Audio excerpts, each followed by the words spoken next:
भाजपचा एकही आमदार निवडून यायला नको, जरांगेंचं भाजपला आव्हान.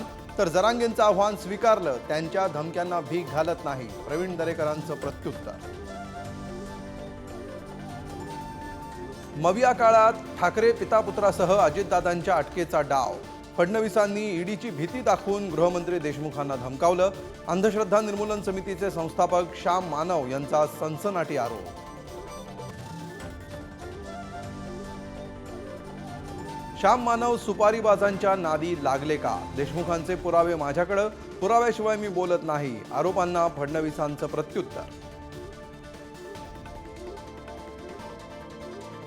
अनिल देशमुखांनी धमकावल्याची पोलीस आयुक्त प्रवीण मुंढेंची कबुली. पुणे कोर्टात सीबीआयचा अहवाल.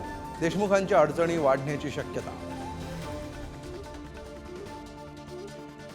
अमित शहांच्या भेटीनंतर अजित पवारांनी घेतली फडणवीसांची भेट. दोघांमध्ये तब्बल 2 तास खलबतं. महाजनांसोबत झालेल्या खडाजंगीवरही चर्चा झाल्याची माहिती. पूजा खेडकरांना दिव्यांग प्रमाणपत्र देणाऱ्यांचे धाबे दणाणले. खोटं प्रमाणपत्र देणाऱ्या डॉक्टरांच्या चौकशीचे पुणे जिल्हाधिकाऱ्यांकडून आदेश. तर खेडकरांच्या आईवडिलांचा घटस्फोटही संशयाच्या भोवऱ्यात.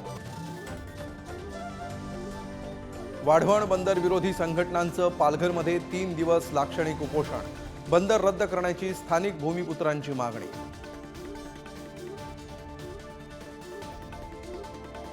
अलमट्टी धरणातनं 2,25,000 क्युसेकनं विसर्ग करणार. कृष्णा पंचगंगेच्या पाणी पातळीत वाढ झाल्यामुळे निर्णय. नदीकाठच्या गावांना सतर्कतेचा इशारा.